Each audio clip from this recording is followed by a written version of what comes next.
Hi, this is Sandra Henry Stalker, author of the Unix as a Second Language blog on Network World. In this Linux tip, we're going to look at how you can move a running task into the background and what that means. So let's go ahead and start a process.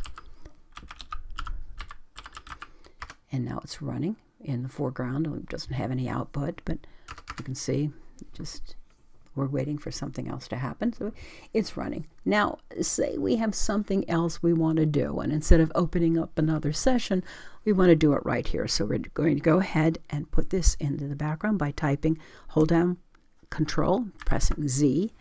Now it's suspended, and then BG to put that process in the background. And if we run the jobs command, we can see that it's running, and there's another long loop process running in the background as well.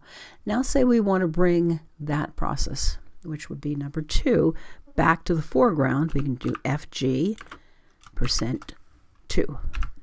And now it's running in the foreground again. You can see we don't get our prompt, so we know it's occupying our session. And we can always then kill it with a Control-C. Now, if you want a process to run in the background from the start, we can just say long loop and put it in the background like that.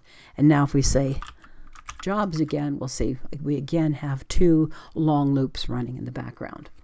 Well, that is your Linux tip on the process of putting a process in the background. If you have questions or would like to suggest a topic, please add a comment below. And don't forget to subscribe to the IDG Tech Talk channel on YouTube.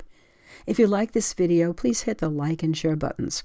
For more Linux tips, be sure to follow us on Facebook, YouTube, and networkworld.com.